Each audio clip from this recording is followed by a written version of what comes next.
It's really important to appreciate the work of the Ministry of Information in organizing these town halls to get people outside government to engage on issues of vital national importance. And I do think this topic of national security and national unity are extremely important. I start my paper, and I do have a written paper, which for the sake of time I can't go through, with a quotation from the late Professor Ade Ajayi. And he makes 3 points. Some people think it's easy to pull Nigeria apart. It is not easy, it is almost impossible, because you don't know how to carve it out. The second point he makes is that if we really think carefully, the easier task is to build a stronger nation. That it is easier to build Nigeria into a strong nation than to tear it apart. His third point is that from the very beginning, Nigeria has been known for its huge potentials. It has the size, it has the market, it has the diversity for greatness. And that as Nigerians, we should always have our vision targeted at these great potentials and do all in our power to make sure we move in that direction. I feel that's the summary of what has always been my position. And as a lot of you who read my Friday columns know, I'm never shy of saying what I think. Whoever opts is God. We live today in very difficult times with a lot of challenges. We have the security challenge, which in all discourses about hope in the future today. We have the challenge of sectarianism, which has developed to a very high level. We have the challenge of a disappearing elite consensus. My position has always been, Nigeria has always had an elite consensus on one issue, and that elite consensus was forged in 1951, on the basis of which the Macpherson's Constitution was built. That Nigeria shall be a true federation, or it will fall apart. At this point, many Nigerians are asking themselves whether there is a complete breakdown of that elite consensus. And if that is the case, let's go our various ways. And it's in that context that the issues of rising disunity have emerged over the past few years.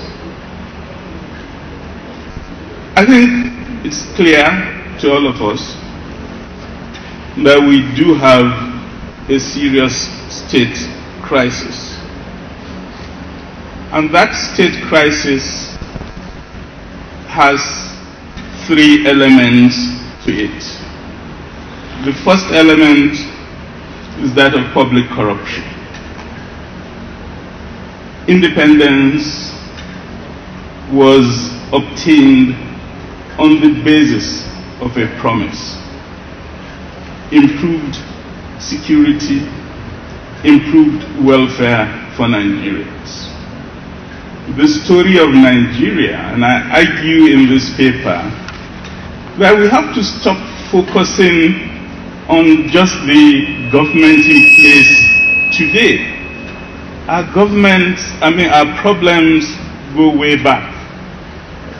The feeling of Nigerians since independence is that independence has been an opportunity for the elite in power, and we've had so many of them over the generations, to pocket the fruits of independence.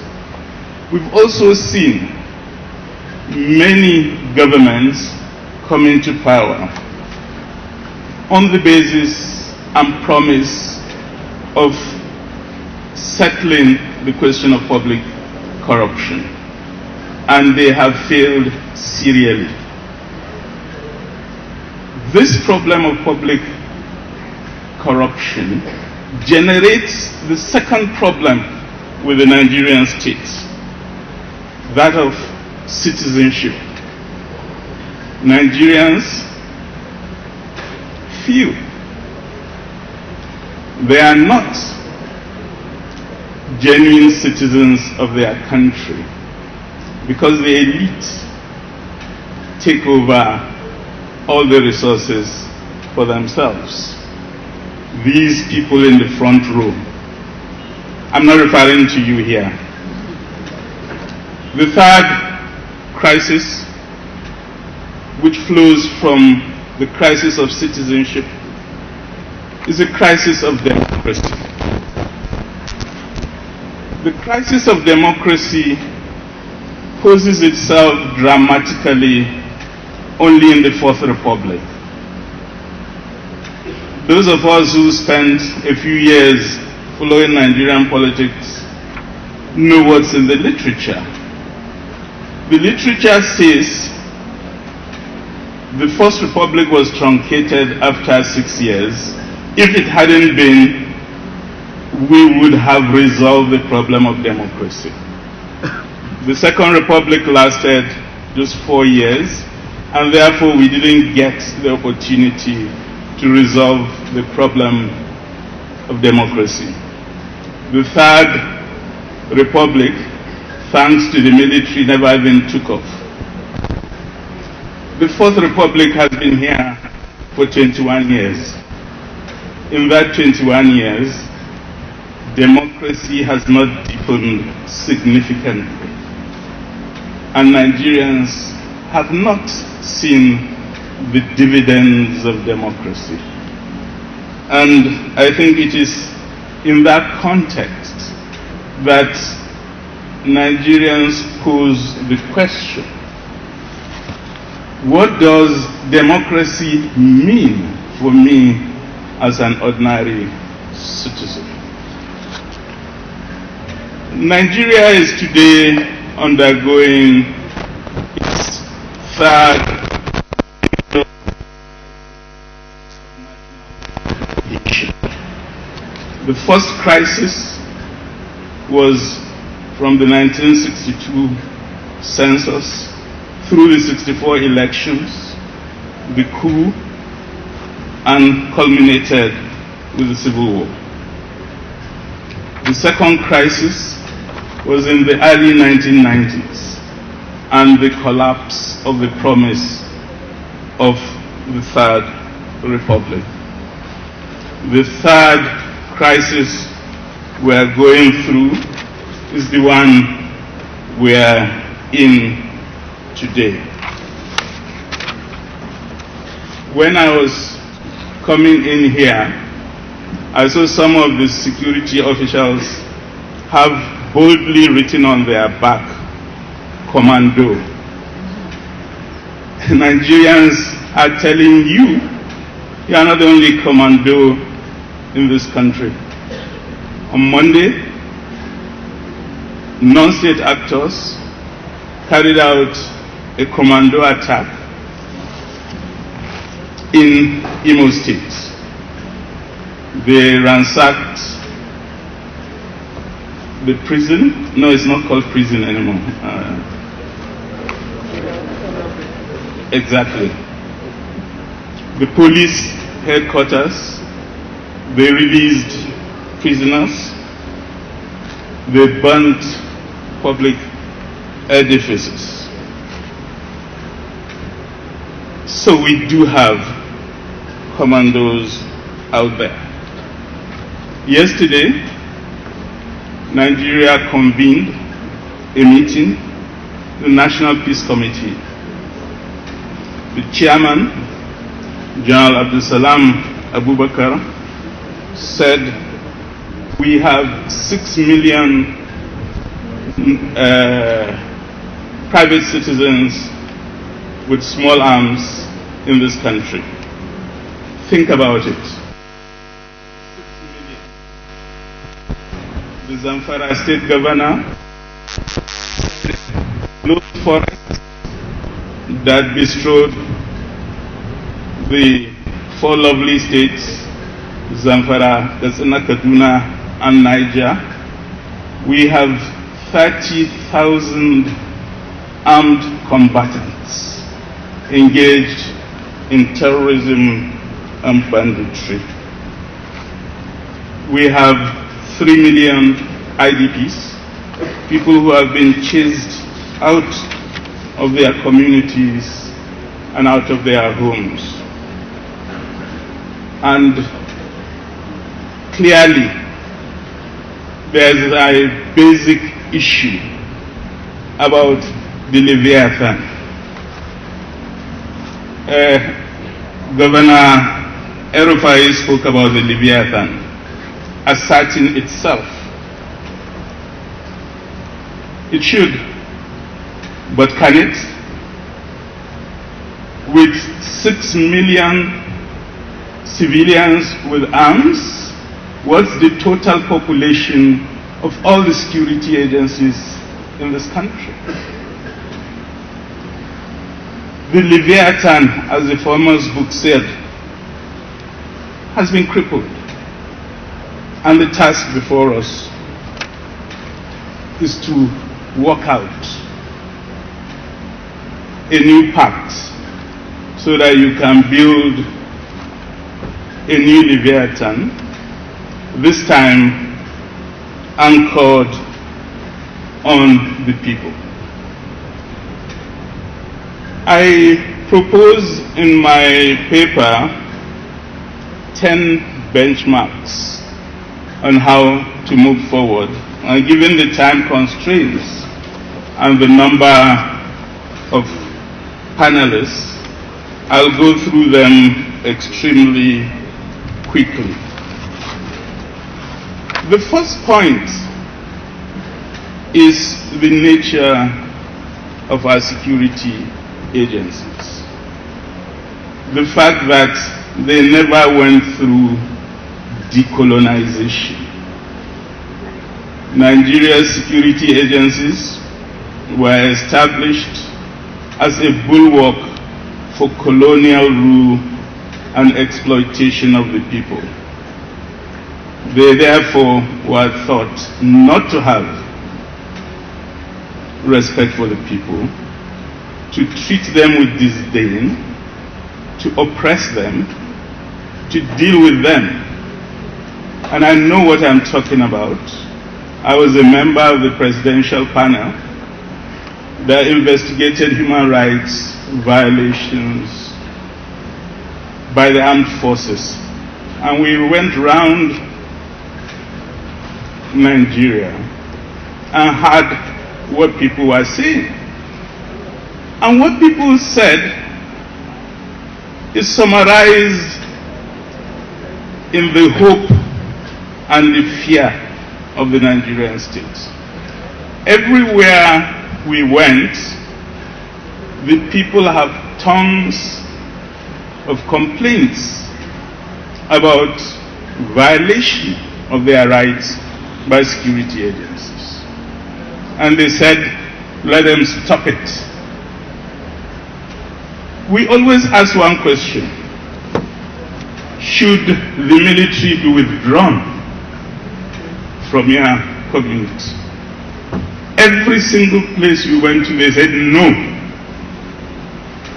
we need the military. This message has to be learned. Security agencies exist to provide for our collective security. But in so doing, they must always ensure they respect our rights. And if they do, we become happy with our states. If they don't, we become unhappy with our states. In political science, we don't really have laws.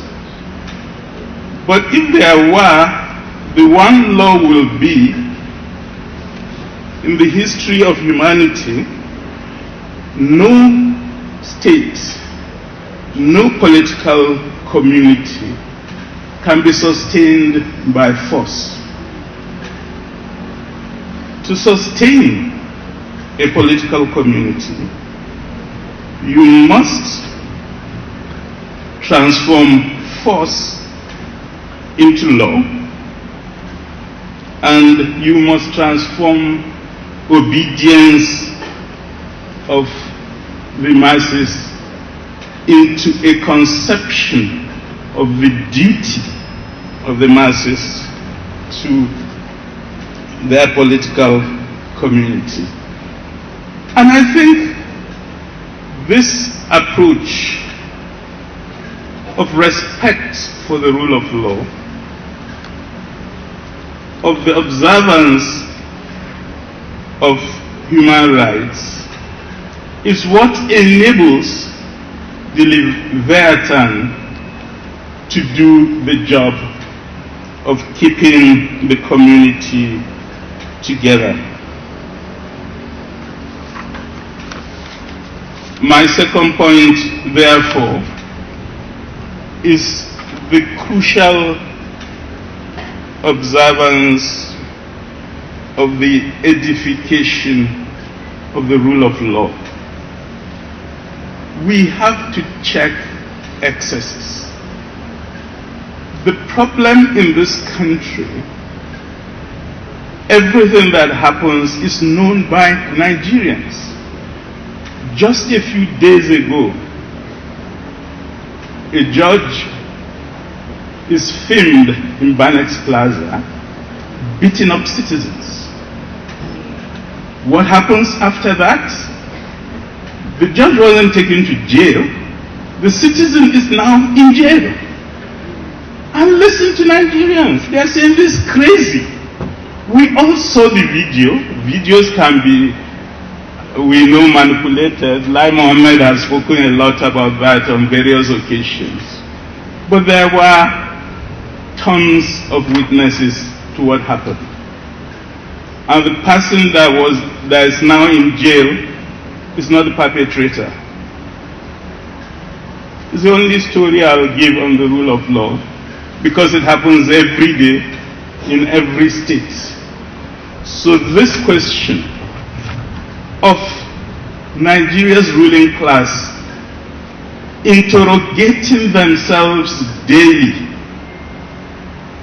that let's ensure we are not above the law and there is the same law for everybody.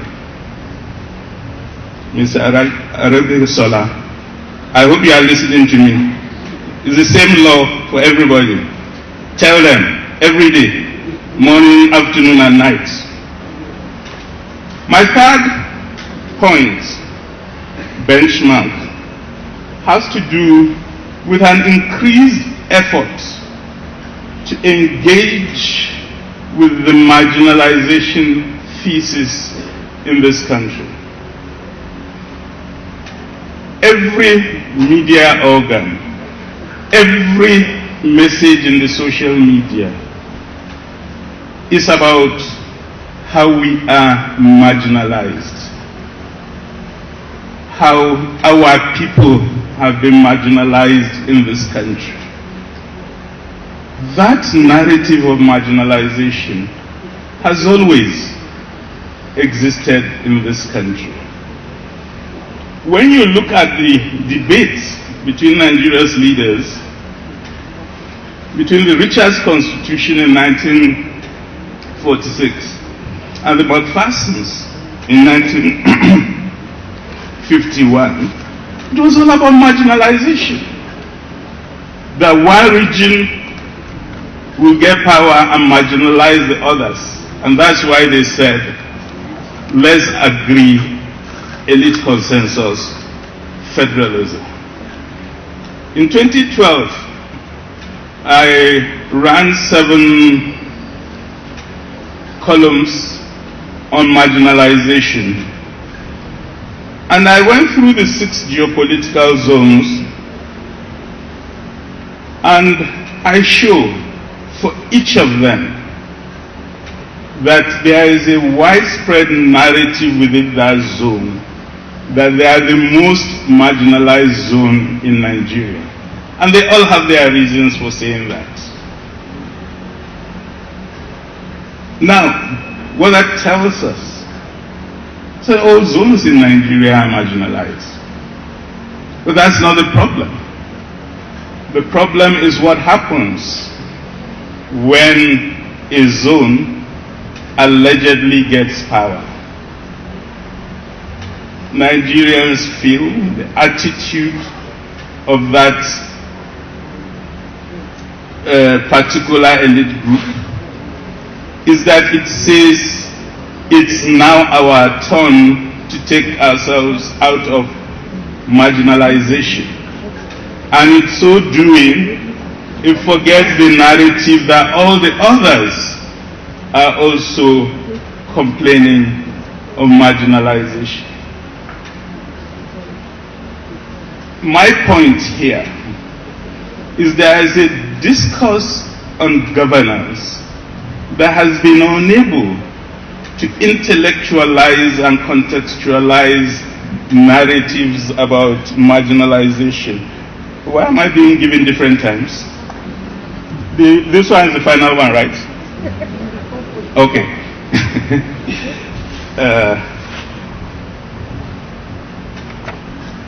Now, this notion that it's in our tongue does something terrible to the elite consensus. The definition of elite consensus in 1951 is power sharing. It is not "it's my turn." Once you say it's our turn, then you are not resolving the problem, you are deepening it. And one of the tragedies of Nigeria's governance is that each government that comes in gets surrounded. We have this famous word we call cabal. And it's that cabal that pushes this idea that it's our turn. If governance and governments are schooled into this belief that, if we do genuine power sharing, and there's a reason why Nigerians love this word genuine, then we carry everybody along. And we get out of this politics of numbers. How many political appointments are from this zone? What is the power and strength of the ministry or parastatal that group gets associated? Do they get the powerful security agencies like the army, or do they get, well, I shouldn't mention names. So we spend all our life as a nation debating that arithmetic. How many from here, and what positions do they occupy, and how does that prove the marginalization thesis? My fourth point, and I've reached a point where I will move faster, is that at this point, state crisis in Nigeria is serious. And to address it, there is no other way than to go back to what we call restructuring. That people have a profound objection to the loss of our federalism and wants that federalism back. And there's no complicated magic about federalism. It's that federalism is about sharing power between the federal government and the federating units. And each of these levels should have substantive powers. Currently, when you look at the second schedule of the Constitution, 68 powers are reserved for the federal government, 30 for the concurrent lists, and Nigeria does not have the third list that federal states have, which is the residual list for the federating units. You can't continue with it. You can't continue. You have to distribute those powers, and this might be the last opportunity to do that. The ruling party in this country asked one Nasir El-Rufai to propose a roadmap for restructuring. He's a diligent human being. He did his work with his members of his community, and that was the end of the story. Nasir may know something we don't know, so maybe that's not the end of the story. But if I have one message today, it is to give Nigerians confidence of a future. We have to look at the constitutional distribution of powers. We have to rejig our constitution seriously. And every single government in the Fourth Republic has promised that and has not delivered. It's simply not good enough. If we don't do it now, we may not have the opportunity to do it again. My sixth benchmark is that of our ungoverned spaces. The spaces that are governed by bandits and terrorists in this country are expanding daily. The forests have long been taken over, and we haven't thought through policy measures on how to recover the territory we have lost to bandits. We need to develop a national consensus on that.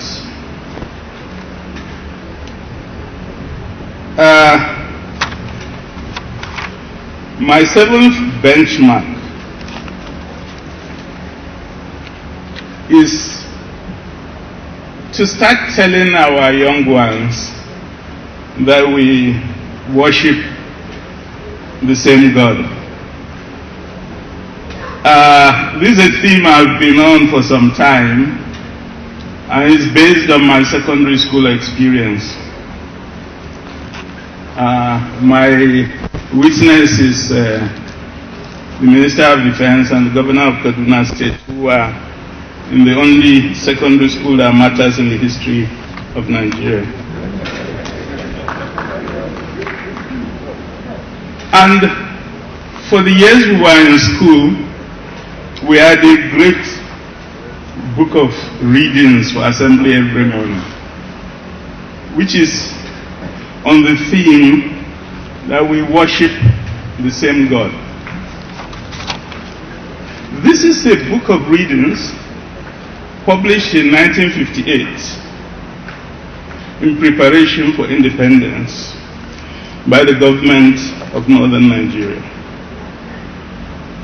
And it makes the simple point that the main religions, Islam and Christianity, are Abrahamic religions. They share the same prophets. They share a lot of their theology in common.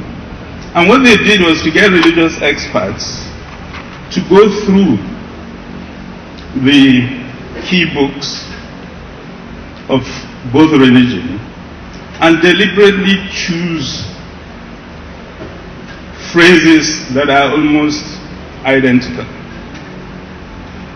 And by the time you go through secondary school, you respect the other religion because you realize it's so similar to your own. The assignment I give to Governor El-Rufai is to reprint that book, circulate it among governors, constitute a new panel to look at the content, because there is a new element that did not exist when that book came out in 1958, and that's this whole idea of fundamentalism, this idea of groups saying, not just the other religion, but even within your own religion, anybody not in your own group is a non-believer going to hell. 2 weeks ago, I tweeted this phrase out, that we have the same God. I think I've not had Twitter insults for a long time as I did over that tweet. And Nigerians were telling me categorically, there's no way you can say Christians and Muslims have the same God. Are you crazy? There was no insult I wasn't subjected to. Think about it. Same prophets, same origin, similar theologies, because there are differences. But how do you respect the other if you don't even believe that you worship the same God? The young generation of today has come up in a context of hate. How the problem is the other. They must be taught that the problem is not the other, and that we have a common God, and what God expects of human beings is that we all worship Him. And it's not our business killing those who do not believe in the same God you think you have.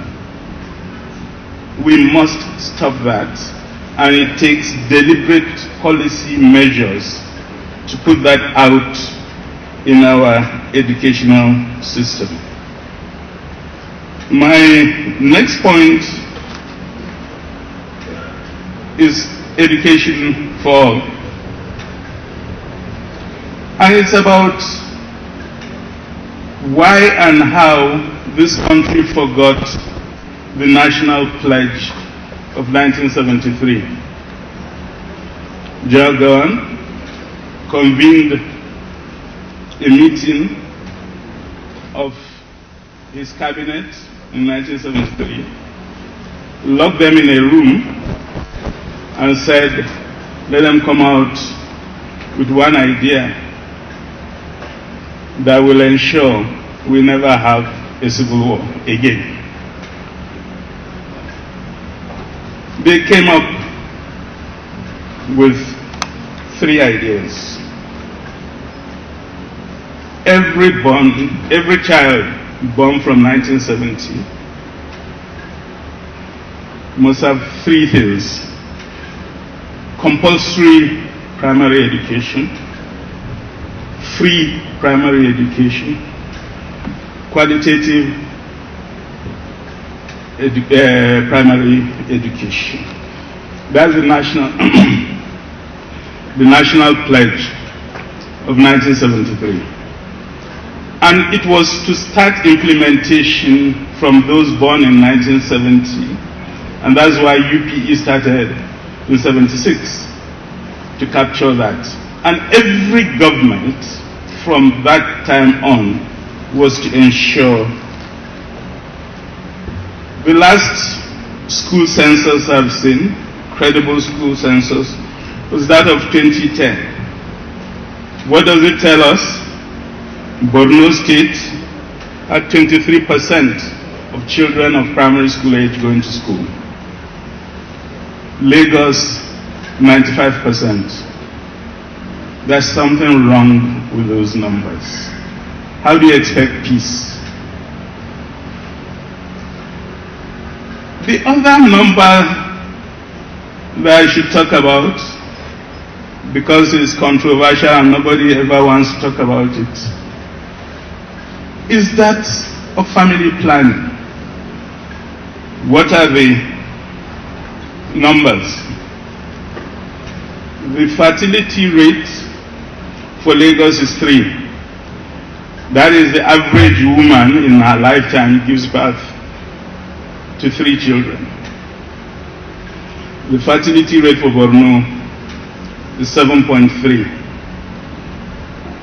And the numbers from the Nigerian Sahel, that's the upper parts of northern Nigeria, plus Niger, 7.3 is the highest fertility rate in the world. There's no other community in Africa, Asia, anywhere that has that sort of fertility.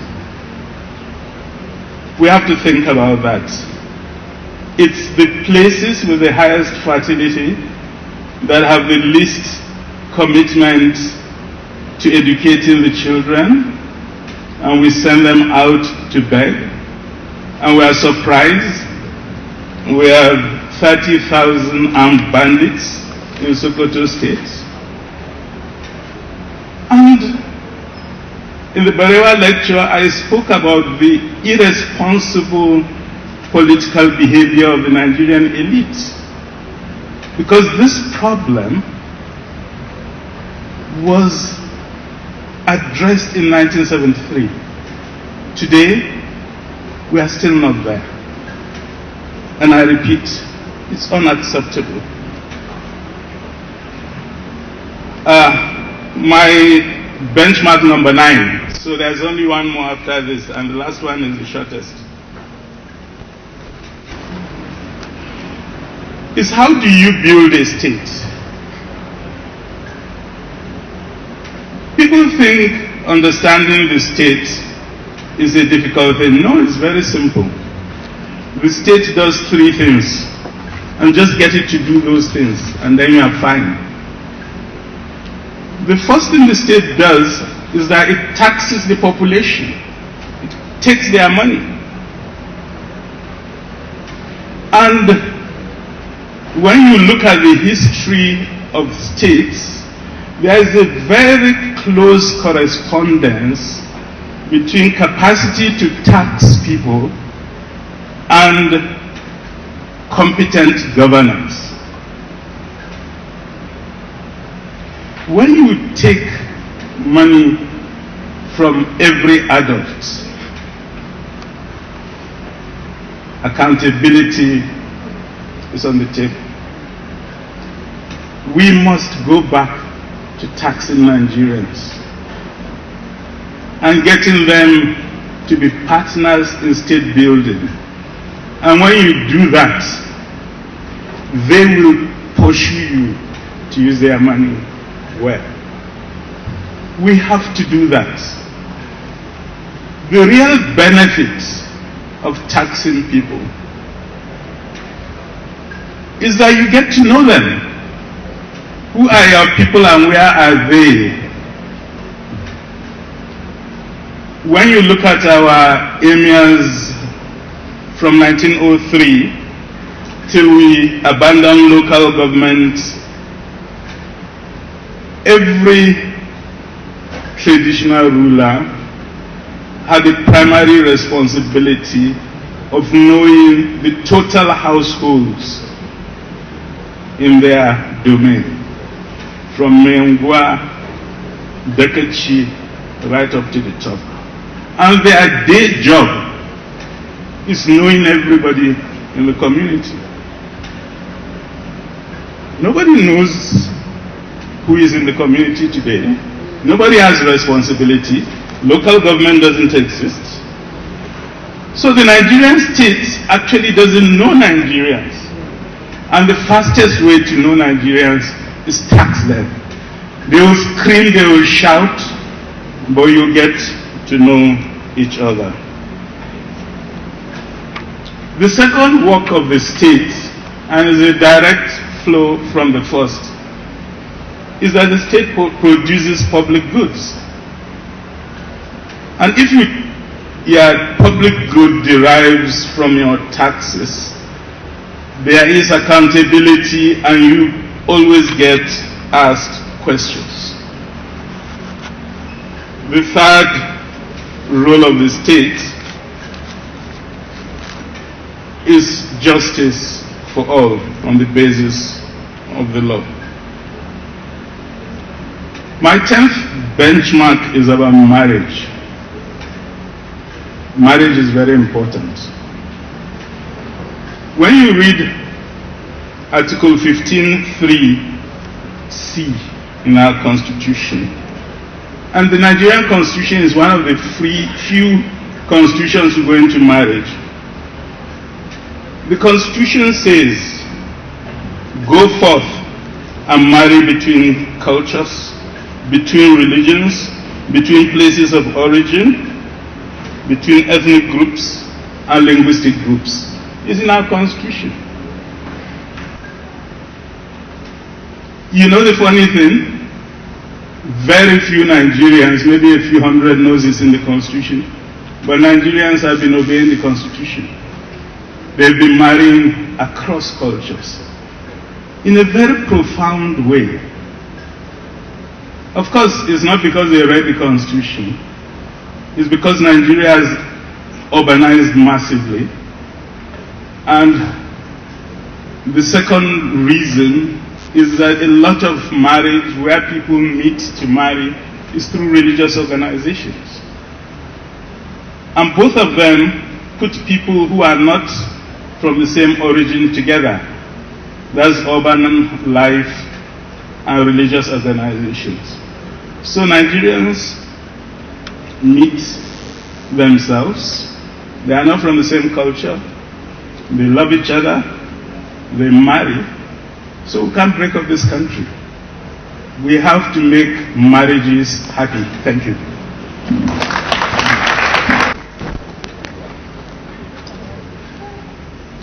We thank the lead presenter, Jibrin Ibrahim, for those thought-provoking points he has raised. And we once again put our hands together.